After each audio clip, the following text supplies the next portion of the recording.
now for the Shop Report with Barbershop Jay.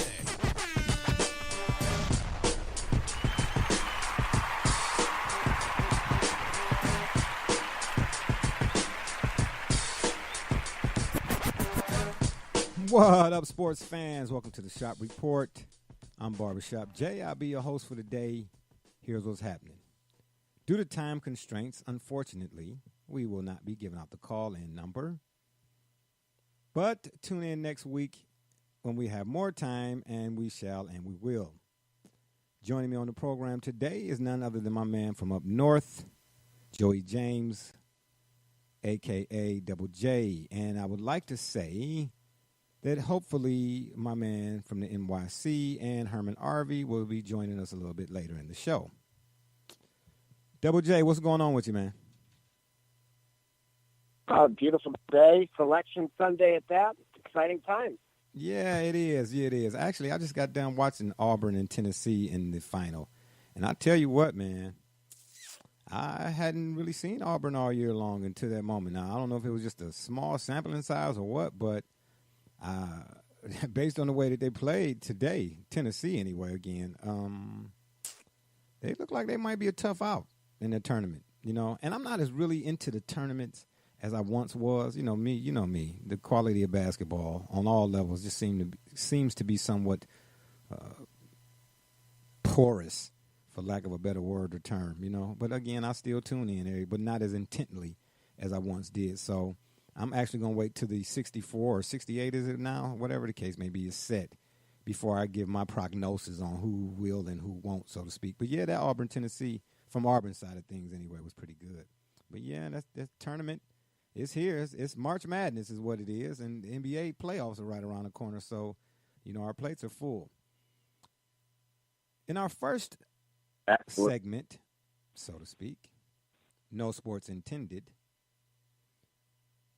I'd like to mention the college cheating scandal that two famously known actresses are linked to or involved in. Did you hear about this, Double J? I did. Yeah, Felicity made headlines. Yeah, Felicity Felicity Huffman and Lori Loughlin. Most of you know Lori, of course. She was the main actress on, what was the show? Full House, which is a pretty good show, by the way, actually. I liked it. You know, a lot of lessons that were taught. Man, they don't do that for TV no more. But, yeah, Felicity Huffman and Lori Loughlin. But the reason why I'm discussing this and them and the cheating scandal today is not so much for that story, but more so for a story I found similar to. And this brings me to the question of dishonesty.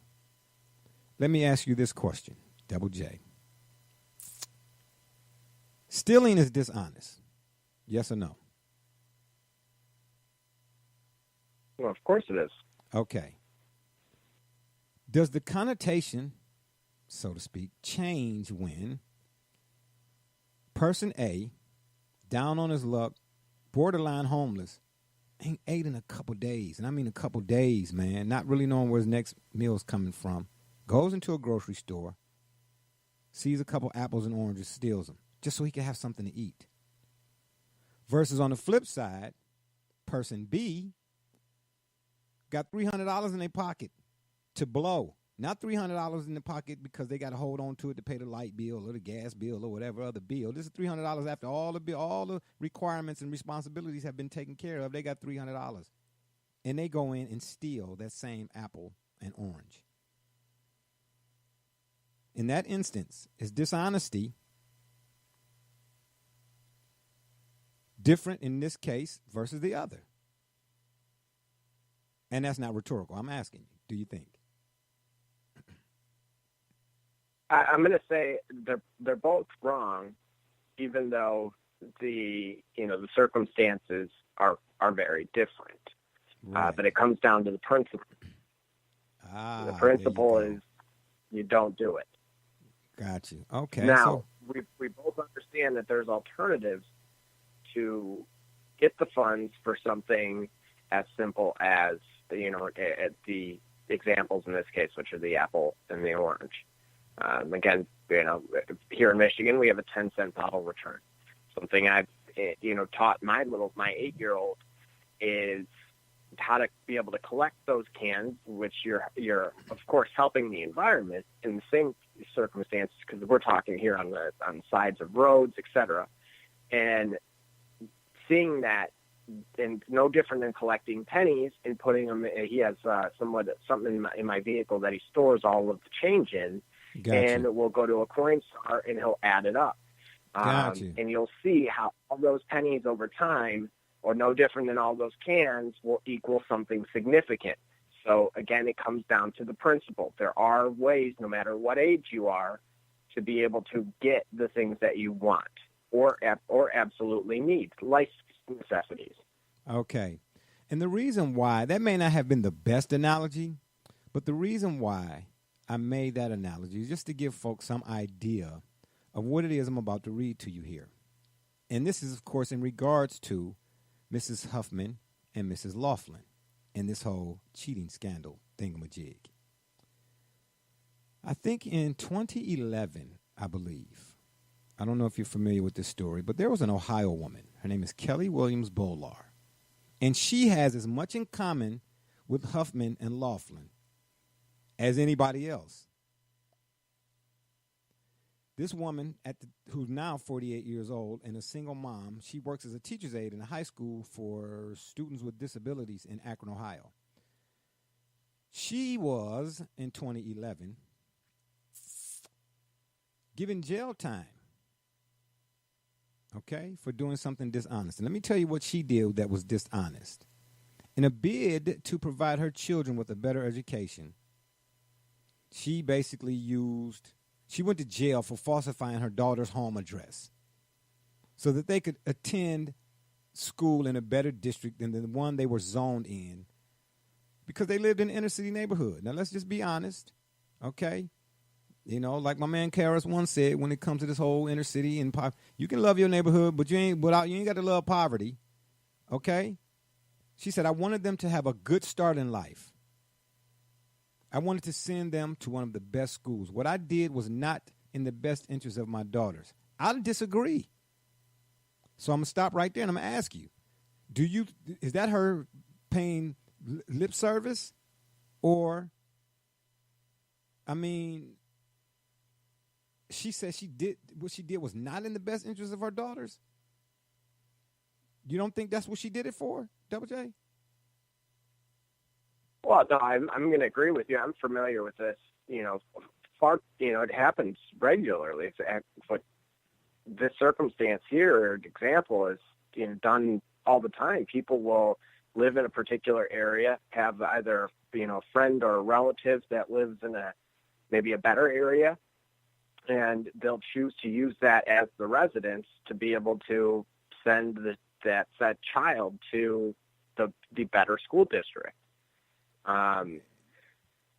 So is it right or wrong? I mean, we both understand it's wrong, but at the same time, it's, as you're stating, and as this individual stated, it was to provide the best opportunity for the child. Right.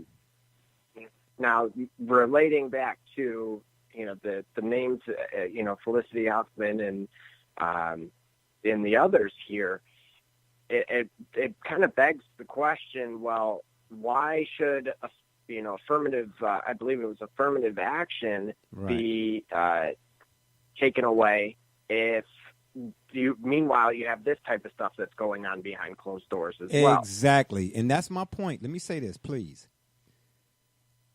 Am I unfair, or is it wrong for me to draw the similarities and the comparisons of these two cases? Because let me read just a little bit further. Williams-Boler used her father's home address as her own in 2009 so that her daughters, ages 12 and 9 at the time, could attend school in what is the Copley Fairlawn School District, an affluent, mostly white school district. Now, we're being honest here. Her father, according to this report, is the one who suggested using his address, because he lived, of course, in the district, and like any parent, any red-blooded American, okay, we all talking about stand by those things, liberty and justice for all, and ... He wanted his grandchildren to have access to a better education. The mom of two said they had no idea, which I'm sure they didn't. They were breaking any laws until she received a postcard saying she was indicted. Now, check this out. Check this out.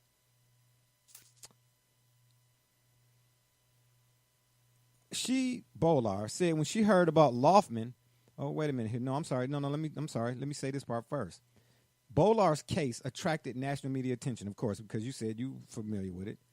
She was found guilty of grand theft and tampering with evidence and sentenced to 10 days in jail, 3 years of probation, and given a $70,000 fine. And lastly, it was a nightmare, she said, of her time behind bars.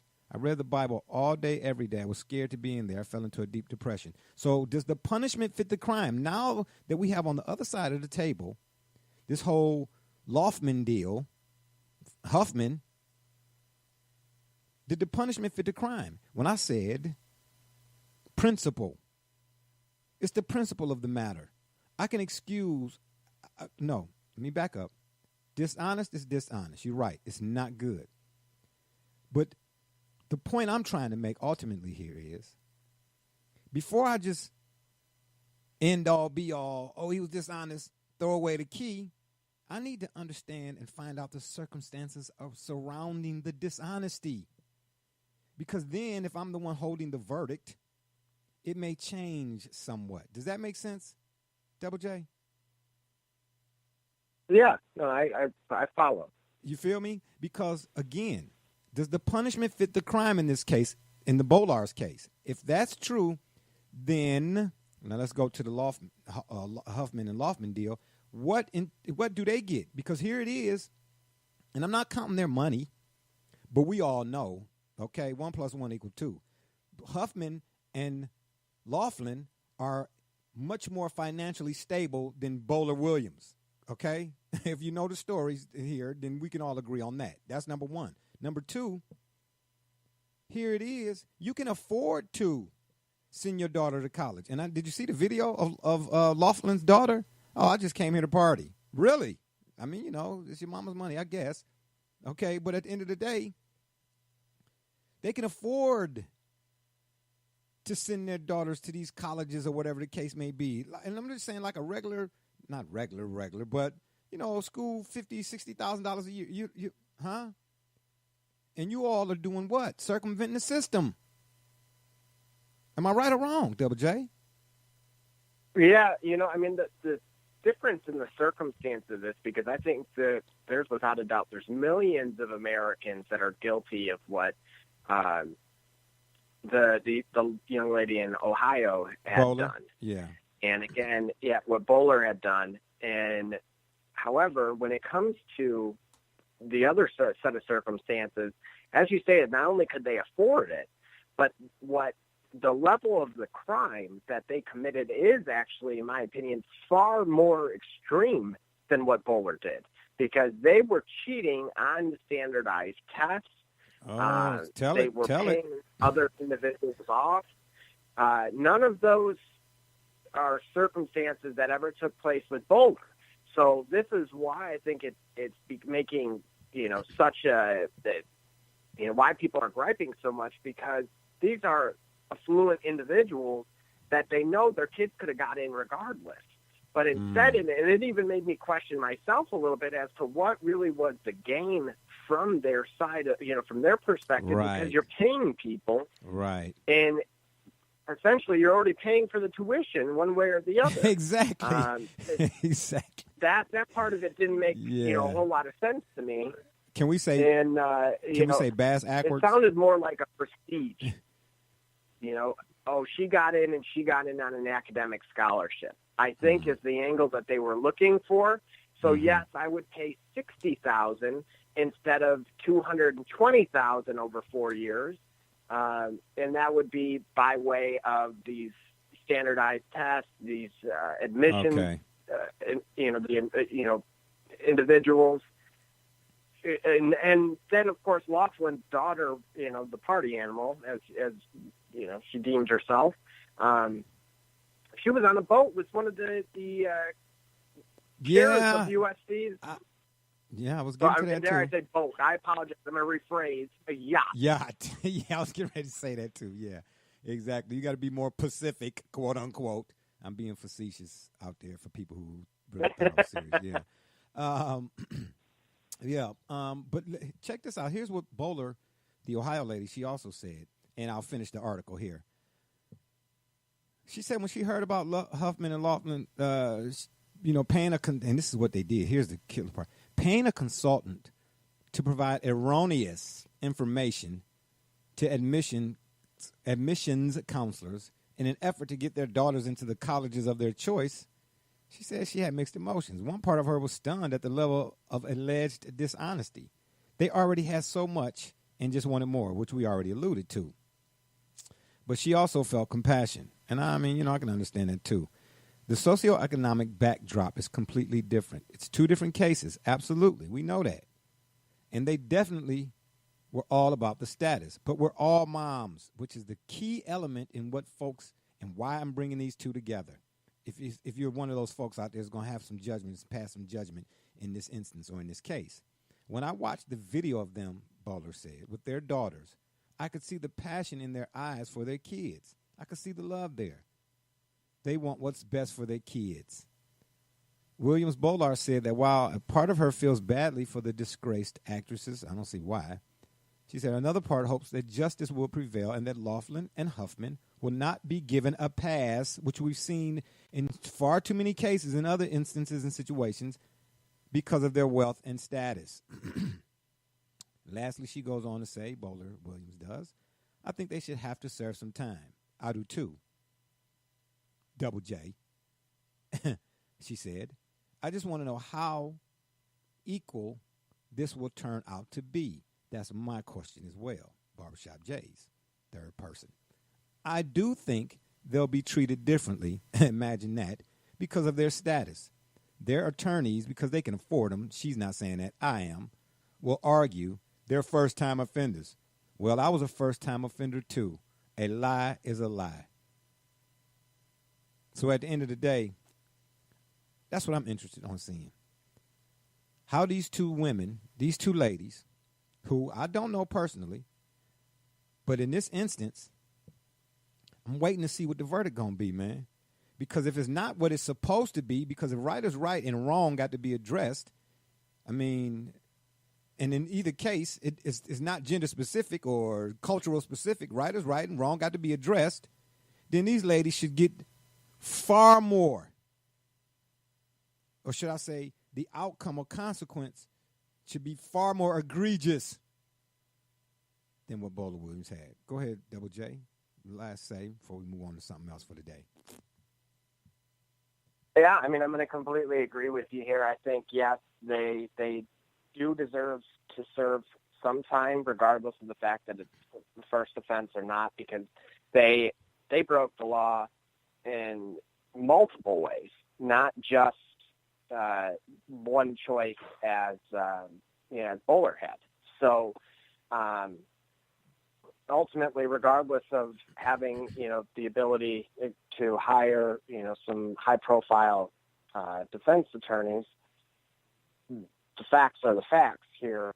And, it's kind of bewildering to me that given the state of the circumstances that the students involved are still enrolled in the prospective, universities and are kind of remaining untouched because they have to be aware. Interesting. And additionally, on top of that, again, the fact that they're on the boat or my apologies again, the yacht, it only reinforces that this broken system, it's who you know, not what you know. Indeed. All right, moving on to our next topic, and this is, of course, the NFL. And my cat from the NYC, Brother Richard, his favorite subject, which I was hoping he would be here for it, is, of course, none other than the Cleveland Browns, and in particular, the move they made in acquiring former Giants standout, and as some like to say, malcontent, wide receiver Odell Beckham Jr. Now, let me say this. I, for one, am elated. Sorry, I just am. Secondly, I want to thank you personally, Double J, for filling me in on what had taken place. Because you were the one I'd heard it from first. You know, my life schedule, again, is so hectic. Hey, Jay, did you hear the... Huh? What? You saw the text I sent you. What? How many question marks and exclamation marks behind it? I couldn't believe it. I go and look it up, and sure enough, the Browns had acquired Odell Beckham Jr. Now, I'd be remiss if I didn't say I'll be the first one anytime some headlines are made, because we all know Cleveland for a long time, and still to a certain degree, they always had a penchant and loved to be number one in the headlines, quote unquote. I would always say, man, that's just on paper. And got to go back some years, but the Browns have done this once before, you know, as far as that headlines goes, when they got Andre Rison. And that was only for the sake of the headlines, you know what I mean, because that didn't turn out well. But in this case, I'm going to make an exception. And as they say, there is an exception to every rule. In this case, the exception is everybody on the Browns squad right now, because there's a lot of talk about the Browns going to win the AFC North. You know how that kind of talk goes when this kind of stuff happens, when it happens, breaking news. Everybody all of a sudden got all these outlandish and wild, jumping out of a plane at 50,000 feet predictions about what's going to happen. And I get it. It's all fandom. Okay. But let's be realistic and let's put some perspective on this. Yes, it's on paper. But in this case, I think these moves in the conversation surrounding the players that folks are having about why the Browns are all of a sudden going to go from worst to first is valid because we've got more than a sample size of tape on all of these guys. Baker at OU. You want to talk about signature moments? You know my story. You know my line, Jay. Signature players make signature plays in a signature game's most signature moments, so to speak, right? Regardless of the level. And in no other case, we saw what Baker Mayfield was all about. Even though I didn't think the Browns would take him at number one, I get it. I admit it. But at OU, when they played Ohio State, which was considered supposed to be, and rightfully so, a big boy, like an Alabama and a Clemson, ... he showed out. Okay? And I'm not talking about that Johnny Manziel type of show out. He showed out. That raised an eyebrow. I'm like, okay, I got to keep an eye on this guy. Jarvis Landry, we already know what he did at LSU. Odell Beckham, we know what he did at LSU and what he did with the Giants. Njoku, I get it. The jury's still out on him. But he's a U guy. So we got to get them hands together, man. You know what I mean? Got to hit that jugs machine. But what we're going to do now is take a look at some of the Browns' most notable moves so far of 2019. And then I'll ask you, yay or nay, Double J, what you say? What you got to say? Sheldon Richardson, yay or nay? Is that a good pickup for the Browns? Oh, yay. Yes. Oh, my gosh. Great. You couldn't wait to get that out of there. Oh, you say, oh, yay, huh? Yeah. Again, we talked past weeks about where the biggest concern was, and it was no longer on the offensive side of the ball. It became on the defensive side of the ball. And being able to throw a Sheldon Richardson there, I would sleep easy at night. Got you. Next to Ogunjobi. What about the aforementioned Odell Beckham and in particular defensive lineman Olivier Vernon, another U guy. I know they're not doing too good on the college scene right now, but trust me, they got lineage. Timeless lineage. Okay, Ed Reed, Sean Taylor, rest in peace.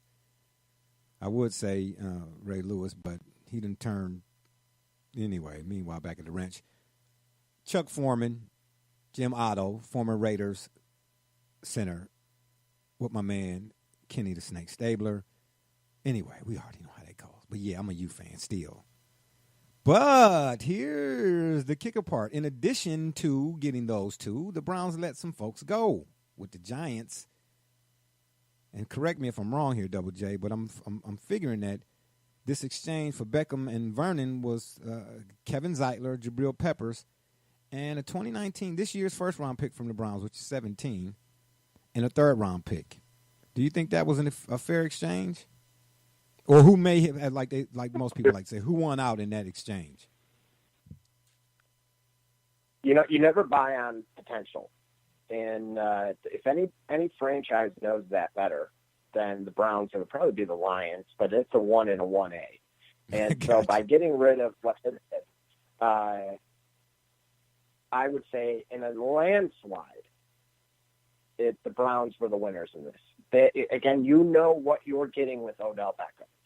Field goal posts and all, or, you know, the practice thing. Yeah, the kicking thing. Yeah, kicking that, yeah. Yeah. And Interesting. but you know, regardless, that the work ethic is never really in question.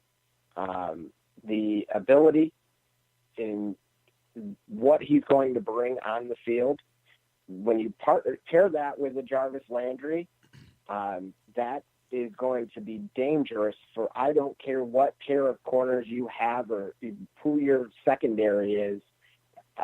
Anyone in the league right now, they will be able to have sustained success.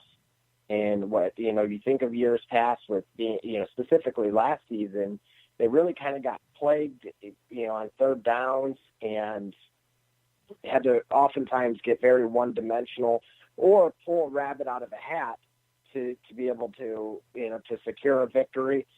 It is going to be the most business as usual that Browns fans are going to not be familiar with, that they're used to seeing on the other sides of their field, which is, you know, from a lot of the Pittsburgh Steelers or Baltimore, with being you know, now they are very much a contender in all of this.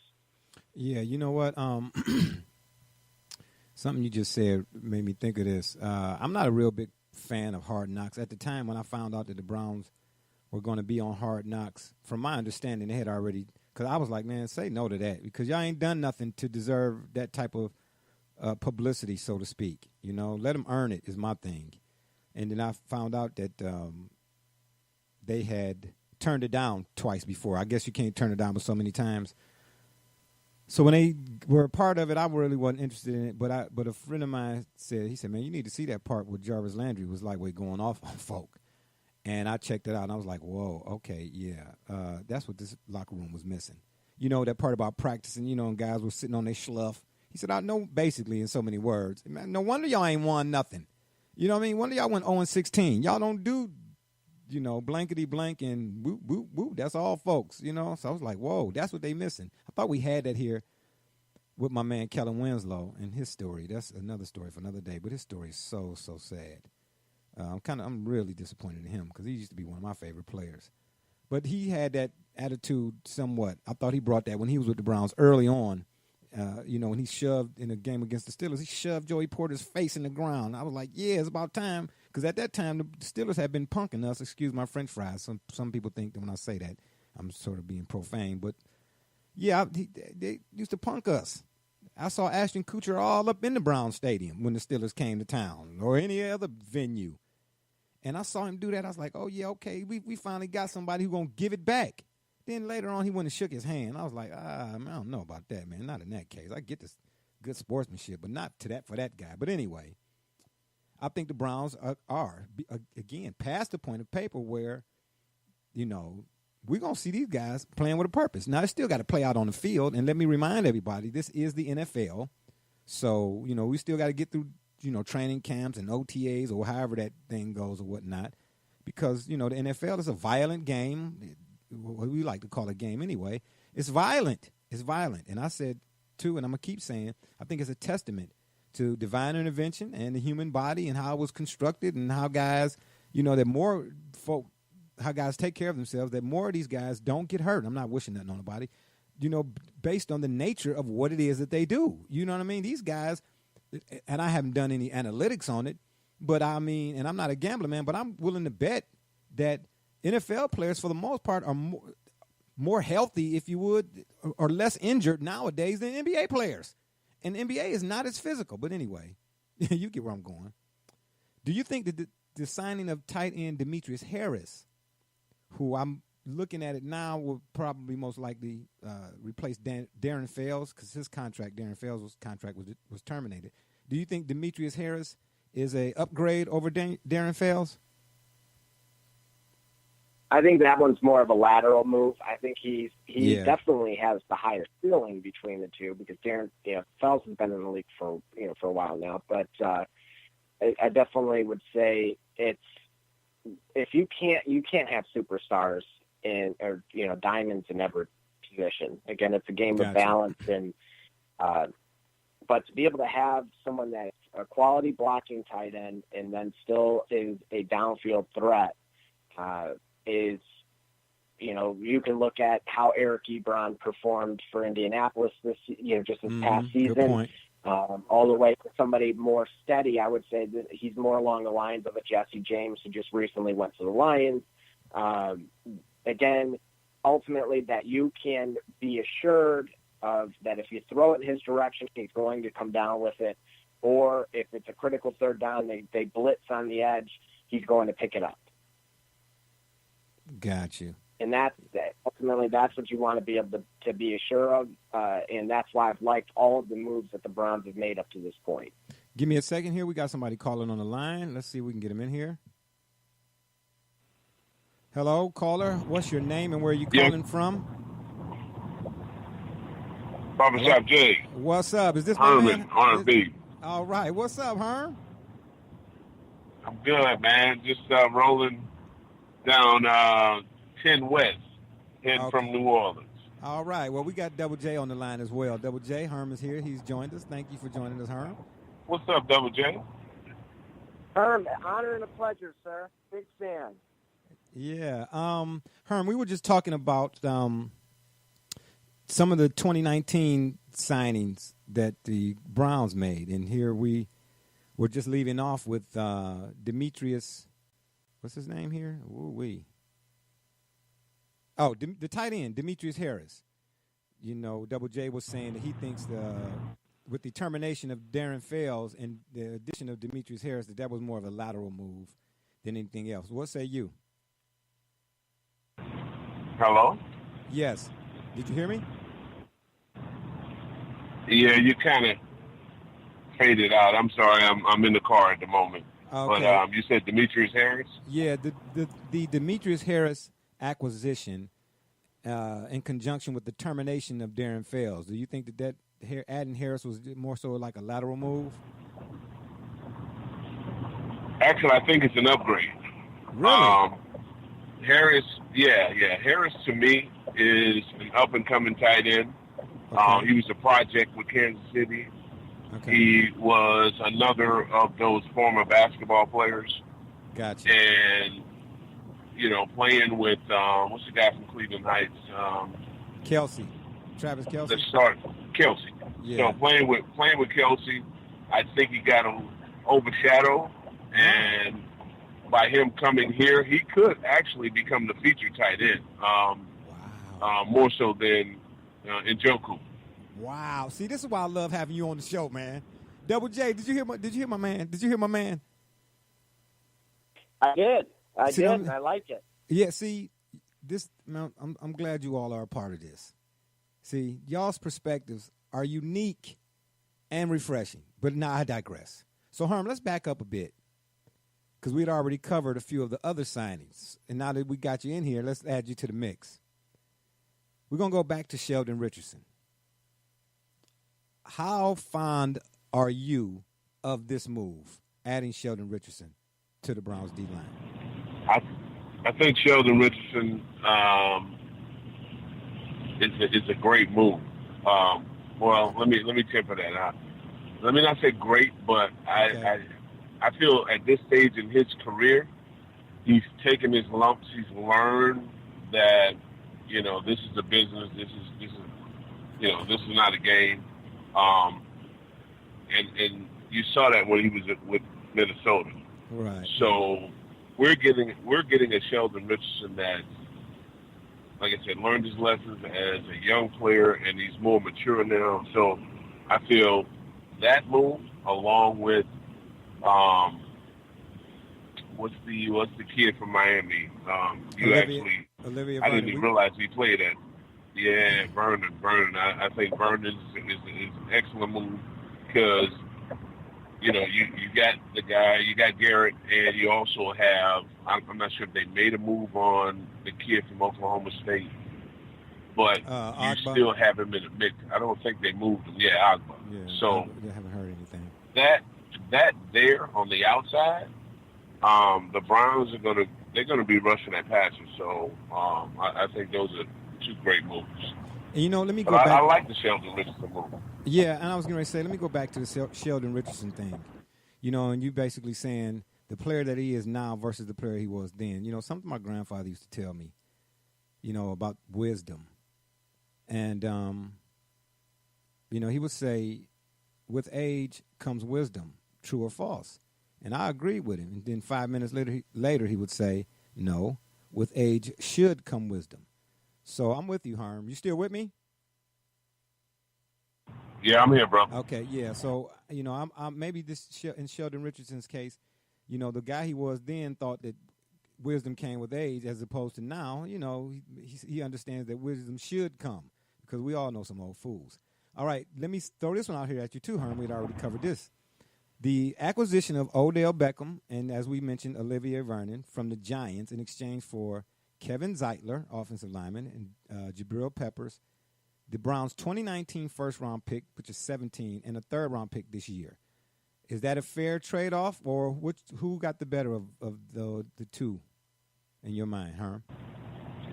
Well, if the Browns win the Super Bowl next year, who got the better? Yeah, better of the deal? What's already understood, I'll be explained, huh? Okay, I'm with you. Yeah, forget about the future picks. I mean, everybody gets excited talking about, they gave up too much. You don't even know what that's going to be. So you deal with the here and now, and with, they lost a piece of their offensive line, but I feel that that offensive line gelled last year, and going into this year, I think they're going to target offensive line with their draft pick. I think that's what they're going to focus on. So don't be surprised if you see multiple draft picks on the offensive line. Yeah, and for that, I like the move, and Odell Beckham reconnecting with Landry. Man, look out. Look out. Yeah. And don't forget, you got the young kid from Florida. He's still in there, along with is Higgins still there? Yep. Yeah. So come on, man. They are stockpiling. Yeah. Well, I can't disagree with you on that. Double J, I'm gonna throw this one at you. No, let me back up just a bit. When you talked about Herm, when you said something about the Browns being able to rush the passer, for how long, when it comes to football, regardless of the level, but especially in the NFL, has the mantra always been, especially those teams who win and win consistently, it starts in the trenches. Haven't we all heard that before? And i.e., when the Giants beat the vaunted the Giants beat the vaunted Patriots twice, primarily based on what? Now, we know Eli had to play well enough on the offensive end in order for the Giants to put up points, but for the most part, those two times, if not any other time before when it comes to the Patriots, the Giants D-line, man, the Giants D-line won. You know what I'm saying? The Patriots 1 year were let me take you a little bit back, further back. Okay. The Giants versus the Buffalo Bills in 1990. Yeah. That defensive line was common. Yeah. And I just, you never can underscore a guy like a Deion Sanders or Charles Haley or Deacon Jones or, in layman's terms, Turkey Jones. I'll never forget what he did to Terry Bradshaw. I'm so happy. But anyway, I think that defensive line going to get after it. Okay, the next person I want to get to as far as what the Browns did in 2019, Jamie Collins. Double J, I'm going to throw this one at you. Do you think he was, because they terminated his contract, did he underplay his value, so to speak? And I'm not necessarily I'm talking in terms of monies, because I don't do that. Every player deserves his cut, like I've said.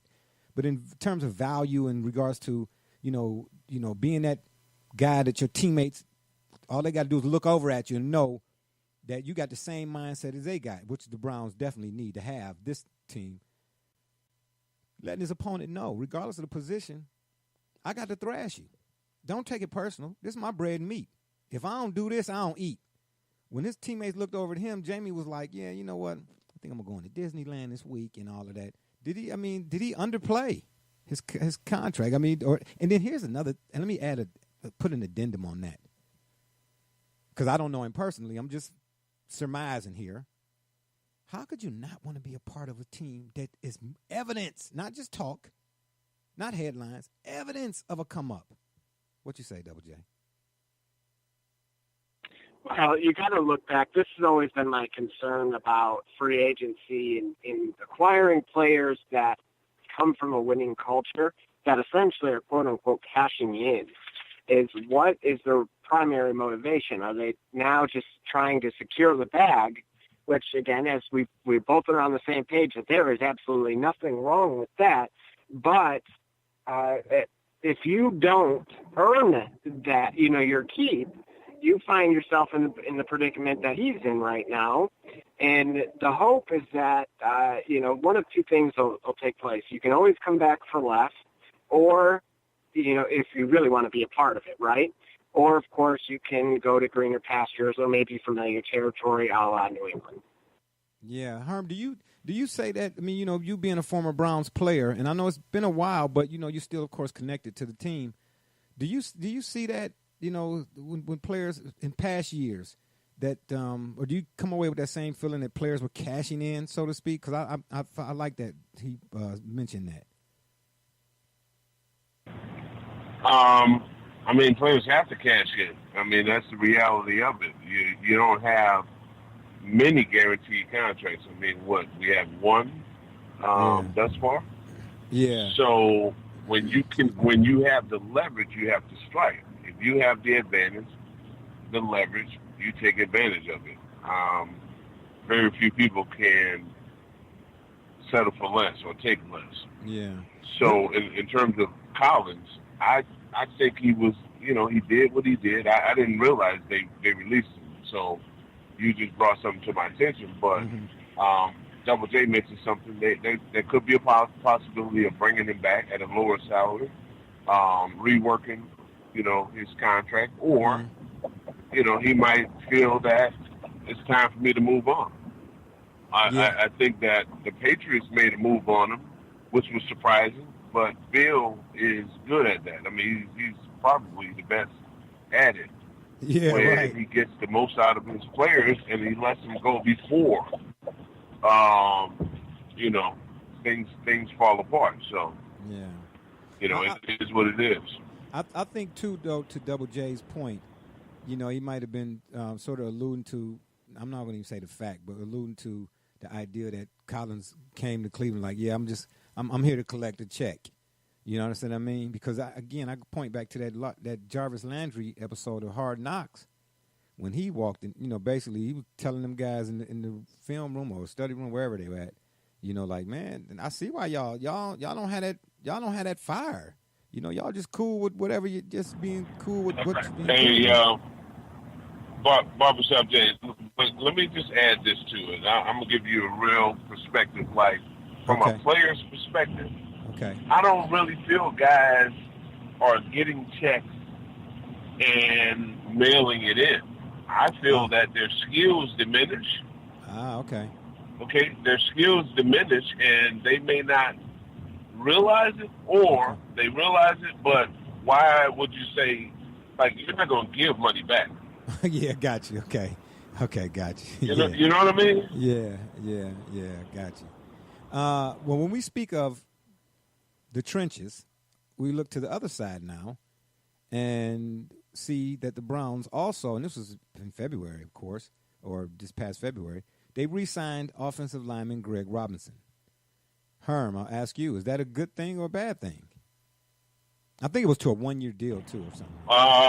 I think it's a good thing because he's, there's continuity. He's been there. He played primarily as a backup. Okay. Honestly, I feel he's rejuvenated his career because I thought he was heading for the ultimate bust. Like, he was the first round pick with the Rams. Yeah. And I thought he played well last year. I really felt he played well last year. Didn't he go to Auburn? Isn't he from Auburn? Yes. He was a monster in college. Yeah, sure if I'm not mistaken, with Cam Newton. Yeah, exactly. Double J, what about you? You like Greg Robinson? I like what he's done with the opportunity. See, again, this is where, piggybacking on the last player, on Jimmy Collins, it's about what your source of motivation is day in and day out. Okay. And for Robinson, it was about, he was a monster. And now he has a shot at redemption to be a pillar of an offensive line. So, again, to earn that spot back, that is not, as we, you all can attest to, that was not something that was given. He had to earn it. And I think moving forward, this couldn't have been a better opportunity for him because now, as everyone's stating, there are some great expectations for the team, and he can be a shining star when it comes to that O-line protecting Baker Mayfield.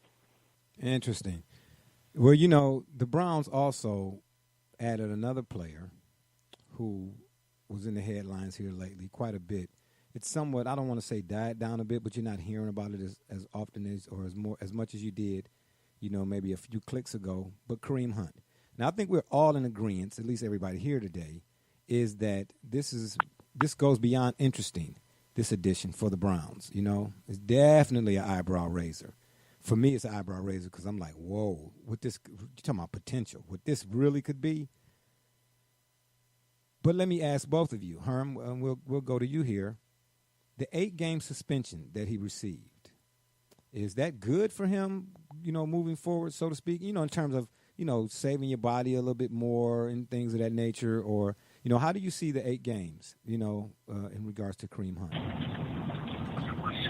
Being that he's such a young player, I think it would definitely work to his advantage. However, with any player, if you're not playing, you're not getting better. Gotcha. And so when the 8-game suspension starts, he will not be practicing. So he'll get a chance to do OTAs. He'll get an opportunity to be in minicamp, training camp. But once the season starts, he's not going to be with the team. Okay. Now wait a minute. But I feel that he's going to benefit from it. And here's the thing that I don't think anyone's mentioned. And the Browns as well. I feel this is why the NFL went the way they went. Here's why I feel the NFL did what they did, because I was surprised that the suspension was so long. But you got to keep in mind, there were going to be, had he played week 1, they didn't suspend him.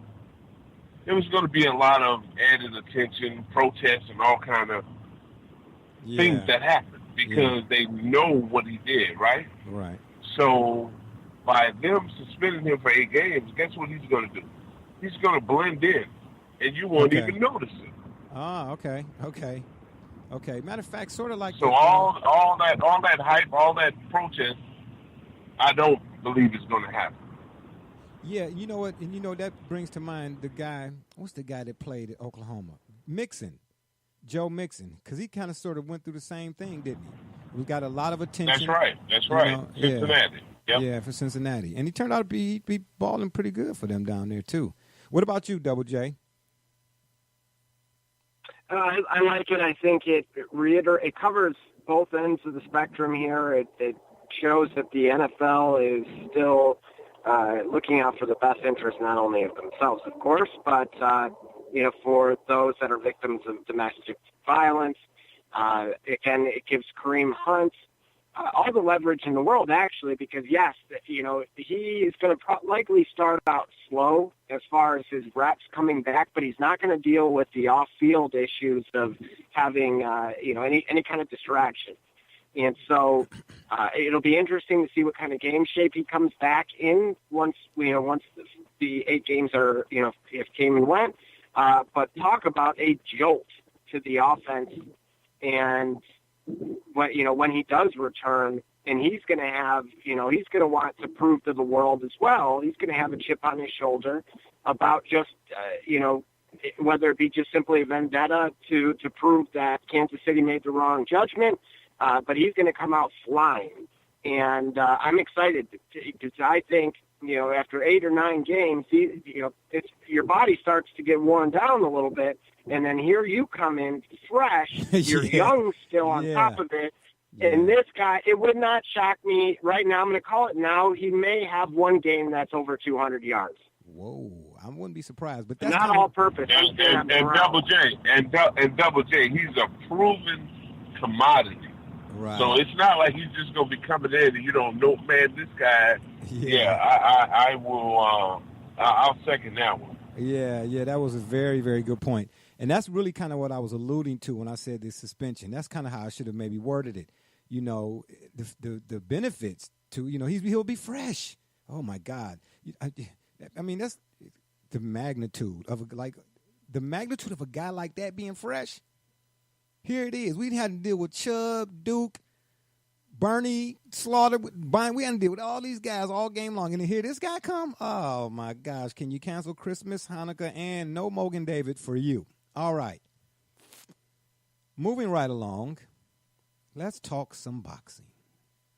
Now, I know you did, Double J, and I know you did, Herm, even though I haven't talked to you all about it. Watched the fight last night with Spence and Garcia. Yes or no? Yes. Okay. What about you, Herm? Did you see it?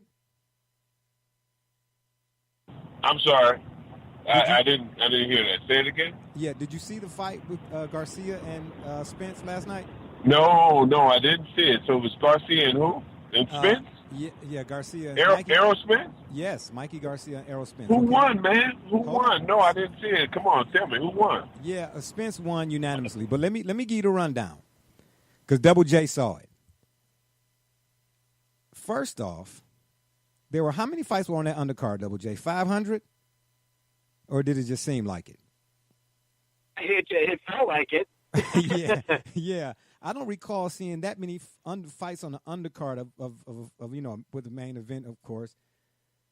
It's since what? I don't recall ever seeing that. I mean, I'm used to seeing maybe 2 or 3, but 5, my goodness. But I'll say this though, there were a couple, and I hadn't seen these guys before. There were a couple of the fights on the undercard that a few fighters that were after the fact. I said, you know what, I'm gonna start paying attention to these guys. I don't know their names, but the one guy was Pantera. That Pantera Arroyo fight was pretty good. Pantera he will get a follow from me from here going forward. That's for sure. And then Benavidez, he beat the brakes off the guy that Jalen something, and the reason why these two were so discussed was because in their pre-fight, you know how the guys do the way, well, some pre-fight hype thing where they kind of get nose to nose or whatever it is. It got kind of ugly, like a Mike Tyson, Mitch Green kind of ugly almost. So, and then Benavidez gave the throat slashing gesture at this thing or whatever it is, like he done deal. And man, let me tell you, Double J, you can attest to this. He beat the brakes off a guy who, and Floyd's, the fighters are coming out of his gym, man. I don't know the exact number, but they got to be over because I ain't seen a fighter yet to come out of Floyd's gym, man. Because Floyd, of course, was ringside. And then we got to talk about the suit that Sean Porter had on because he was one of the play-by-play guests. He was on the other one. He was sitting at the desk with Lampley and all. Not Lampley, but I forget the guy, Tessitore, somebody. He was sitting at the desk with them guys. But anyway, man, Benavidez beat the brakes off the guy that come out of Floyd's gym. Now, I'm not saying, that's a bad knock on Floyd or nothing like that, but my goodness, all these fighters you train in your gym and can't nobody win, but Benavidez looks sharp, man. But anyway, in the main event, Spence won unanimously, and Garcia was game, no doubt about it. But it didn't wow me like I thought it should have, But Spence beat the brakes off of him. But boxing to me, man, they getting away from, we it's too much time passing now. In between these quality matches. You understand what I'm saying? These matches where, the guys aren't, I'm okay with, guys the first round or two, guys filling each out and see what's what. But man, this felt like on this one, man, it felt like they was pawing at each other for about 5 or 6 rounds, Double J? Yeah. Yeah, and now I see this a little bit differently than you. I actually felt that the number of the undercards represented the lack of the concern, I would say, from above that this fight was going to live up to the hype or for individuals that get their quote-unquote money's worth. However, in my opinion, they did, because all stars are going to shine, and Spence did just that. I mean, he was dominant. He landed at a 5-to-1 ratio, which is just, I mean, that's uncanny it almost, Yeah, and so, you know, for true boxing aficionados out there, that was what you wanted to see, because, again, as you're talking about, you know, what are they going to do next? It was 2 undefeated fighters at the time, and one drastically outperformed the other, where now, you know, there's a leg to stand on there. He's going to you know, have some quality opponents moving forward, and some main events to follow, of course. You know, Herman, let me throw it at you. Who would you like to see Spence fight next? Because while they were out there, I think it was, who called him out? Was it Benavidez? Let me answer you, man. Okay. Let me answer you. Okay. I'm a promoter. Okay. All right? Yeah. I'm a promoter. Yeah. So the next fight should be Errol Spence versus Terrence Crawford. You know what? Somebody else said that. You don't think Manny or Sean? Blockbuster, baby. Blockbuster. Okay. Yeah, Bud is nice. I ain't gonna take nothing from him. Bud is nice. Bud gonna, man. You know, Bud is, in my opinion, Bud is the best. What? Yep. So better than Errol. What you basing that That's on, man? that's me. Okay. That's me. All right, that's fair. What am I basing it on? Bud's the best, man. Bud got grit, man. Bud, I love Errol. Don't get me wrong. I love Errol. Okay. But look, Bud's been tested. Bud has come through. Bud is not like anyone else, man. He'll fight left or right. Yeah, now yeah, he does. He does. You know, I'm and he got power. Yeah. I'm with you. If I got to check off the boxes, you know, if I was to see that, you know. Am I convincing you to go with Bud now? No. You're not. Now you know. Now, I'm not disagreeing with you. Of course not. But here's the thing, though. If I were to see those two, it was announced those two were going to fight, I'm staying out of it. Okay? My name is Wes, and I ain't in that mess. Because you look at the tail of the tape, so to speak, my tail of the tape, and if I got boxes to check off, like, okay, this one versus that one, I wouldn't know what to check, because some of the things you alluded to that Bud does well, so does Spence. But I'll say this about Spence, though, man. Maybe aside from this thing with Garcia, well, I saw a little bit of it, but not as much as I had in his past fights. When he get in the ring, man, he get to throwing punches. Somebody stole something from this dude once upon a time, man. And he taking it out on everybody that didn't do it. That's just, man. Now, who are you talking about? I'm talking about Spence. When he throw punches, man. Yeah. And I didn't watch the fight last night. Don't get me wrong. I didn't watch the fight. And for Double J, so for him to dominate Mikey is a bad boy. Yeah, Mikey was what? Undefeated. I gotta see that fight, man. I gotta see that fight. Yeah, I'm telling you, Herm, he did put it on him, though. He really, really did. But I'm not gonna lie. I mean, I like Mikey. I don't even know who I like better, Mikey or Danny. But anyway, Garcia. Mikey was game, like I said. Mikey was game. You know, well, Spence, man, the way he dig to the body. Yeah, it's a thing of beauty, man. I don't recall a guy. You know who I used to watch that was a real good body puncher? Heavyweight. I don't know if you all remember this guy. Ike Biabuchi. You remember him? Double J, Herm? Y'all remember Ike Biabuchi? Yeah. Yeah, Ike remember him. Ike was a bad boy, man. And it's just something about the body punching. Is like mid-range game in basketball. It's an art. It's a lost art. So many guys are headhunters. You know, but that old adage is true, man, especially in boxing. You know, you chop a tree you start at the bottom, right? If you want the top to fall, you know what I mean? Spence is a heck of a body puncher. I'm with you, Herm. I'm with you. You know, I would love to see them guys mix it up, because to me, it's like we talk about the Giants in 1990. It's like a Giants and 49ers matchup in 1990, or Giants and Packers, or 49ers and Packers. It's a pick 'em. And hey, Double J, hey, Barbershop, don't get it twisted.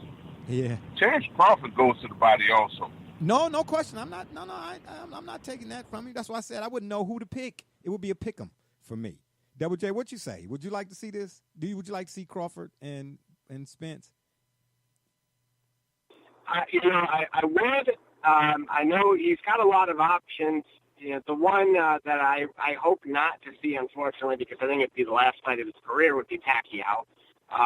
Because I feel like we just witnessed what exactly would take place, if not worse. Yeah. And if Manny were to step back in there with them. Sean Porter's, of course, another notable name. You got Keith Thurman as well. But, we'll see, right? I think it's inevitable that Porter will ultimately get there, but we'll see. What were you going to say, Herm? Double J, no Sean Porter, and definitely no Pacquiao. Stick a fork in both of them. Yeah, especially Pacquiao. But, Herm, you say you didn't see the fight. Let me throw this out here at you. Boxing, this CBS talking. How dominant was the 29-year-old Spence in preventing Garcia from ever truly being in the fight? He outlanded Garcia by a margin of 345 to 75. This is according to the CompuBox. And then Spence also landed 51% of his power shots and limited Garcia to just 18.5% landed overall. And here's the most interesting part. The whole training camp, Sugar Ray Leonard was all on Garcia's tip.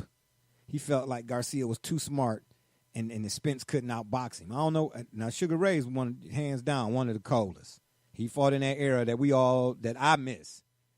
But he sounded like a compensated endorser talking that. Because if you ever seen Spence fight, ain't no way in the world, I don't care who he going up against, including Bud, that you would ever or should ever say, that guy's smarter than Spence, and Spence can't box with him. Because right now, right, yeah. On, well, you know, every analyst, whomever it is, Sugar Ray, they're going to try to reestablish some glory. I'm just going to say this. I'm just going to say this. Most people follow others. Okay, so if you hear something like that, you probably heard it from somewhere else. All right. Okay, instead of like genuinely assessing the situation and saying and calling it like it is. Like I said, I think Bud is the best there is, but I do love Errol Spence as well. Yeah. You know, right? I'm not going. Go ahead. Go ahead. No. Go ahead. No, I'm not going to. I just feel Crawford is better, man. It's just something about Crawford that I love about him, but I love Errol Spence as well. And see, so for him to say that Mikey is smarter, Mikey does use his mind in the ring, but Mikey fights, man. And yeah, he does. Now y'all telling me that he dominated Mikey? Herm, man, I'm telling you, that's unbelievable. But no, don't. Here's my question that I want to throw towards you. Do you feel right now that Spence, and this was my hope, that after this dominant of a performance, that he can carry a card on his own? You're a promoter. Do you feel that the same about that he has a strong enough name now to do that entirely on his own? Well, if you're asking is that question posed to me, Double J? Yeah. Who you asking, Double J? See, Errol. See, here's the problem. We looking for like shot treatment. We're looking for marquee name recognition. Errol is from Dallas, man. He's a country boy. He ain't trying to like be that dude, and it's unfair that he's not trying to be that dude. I mean, it should come down to the gloves, man. Yeah, and I think he does deserve to be that marquee dude. I mean, you talking about Manny Pacquiao. Manny Pacquiao is finished. Yeah, Manny Pacquiao is a guy who may wear the question with performance enhancement. But yet he's garnering $80 pay-per-view tickets. Like, that's crazy. Yeah, it is. Way crazy. Way crazy. Hey, if you're asking me about the Spence thing, I said he should have been carrying his own card 2-3 fights ago. You know what I mean? Boxing is so absent of more than a handful of guys. Like, you know who handles his career? Like, Errol Spence should have been the marquee dude. Yeah. Boxing, like I said, boxing has been absent of more than a handful of guys who really, both casual and purists alike, boxing used to hold our attention like that. You get what I'm saying? In all the weight classes, it was always somebody, whether it was Livingston Bramble and Boom Boom Mancini, Greg Haugen, and what's my man's name? Oh, that Floyd fought. I can't think of his name. Him and Mickey Ward, Gotti and Ward. Norris, Pryor. I mean, Abiabuchi, I just mentioned. All the way from, especially the heavyweights. My goodness, all the way throughout up and down the ladder, boxing had something that when it was announced that they was coming on, you didn't look. You was make sure all your chores was done that day because you wasn't missing. You know what I mean? So it's, who's out there that's garnering that kind of attention? Now, definitely, you won't get me to say no, yay, hey, nay, whoa, way, Kimosabe. Hey, you didn't go out on Friday night, man. You didn't go out on Friday night. You had the fights. Yeah, right. Exactly. Oh man, don't even get me started on that. Who garners that kind of show-stopping, whatever the case may be now? Who? Canelo? Really? Yeah, I guess. Manny, like we just said, I think Manny's more of a name now than the same type of fighter, performance enhancers or whatever the case may be that he was when he knocked out Ricky Hatton, because that was still one of the coldest knockouts I ever saw in boxing. But who do you have? Who do you have really? I couldn't name you once upon a time I could. That's the point I'm trying to make here. I couldn't name you the top 3 fighters in all the weight classes today that I used to, that I could name it 10, 9, 12, 8, 7, 9 months ago. You get what I mean? He just done. So I say boxing needs Crawford and Spence. For sure. They need it. Because in that one, it would live up to whatever hype, I believe. Because they just it was almost like when Tyson fought Holyfield, minus biting the ear and all. I think Tyson ran into issues when he ran into a guy who was closer in stature. You get what I'm saying? And that's what these two, Crawford, Bud and Spence, that's what that would be for me. But I would love to see it. But other than that, I mean, who you picking? Ain't nobody really, out there, It's not to me. It's who, Lomachenko? And we talking about pound for pound and all of that? Man, stop it. How many fights? Hey, throw him in the mix, too, because he needs to be tested. Like, he hasn't been tested, in my opinion. He hasn't. Lomachenko. He hasn't. He hasn't. He hasn't. Who was the guy Floyd fought? I think he needs to take the crown from Triple G as that Eastern creme de la creme, and then take those next steps. But again, that's the thing. I don't think right now it feels very much like Triple G in the past that he's not getting tested, and it's partially because nobody wants to take the fight. Well, that's not his fault though. If that's the case, ain't nothing we can do about that. I tell you. Hey, Barbershop J. Yeah. Double J. The problem with boxing is the fact that if you want to know what went wrong, it's when guys started trying to dictate their careers by longevity, like how long I can keep a belt. Yeah, gotcha. So they started avoiding the major fights. So by avoiding the major fights, you lost the interest. Right, and that's my biggest key, the interest. The interest. I'm going to ask you all something, too, while we're still on the subject right quick. But let me finish right here with Spence and Garcia. Spence limited Garcia to just 18 jabs landed overall and never more than 5 in a single round, even though the 32-year-old Garcia deserves plenty of respect for his chin. Now, I'll give him that. And Double J, I'm sure you can attest to that, too. Garcia got a chin. Respect for his chin and being able to go the distance and extend Spence to the 12th round for the first time in his career. But Garcia was never able to put together more than one punch at a time. So I do find it interesting that, that was the first time Spence, but it's the first time for everything. He had to go the distance, and that would be good for him as well. But, yeah, I'm not going to even lie, though. I would love to see that Spence and Bud. Now, that, because you know my caveat, take that back, not caveat. My issue with boxing nowadays is the price tags, the pay-per-view price tags next to fights that I'm like, man, because I have not paid for a boxing match. Barbershop. Yeah. Barbershop. I'll pay for that one. For which one?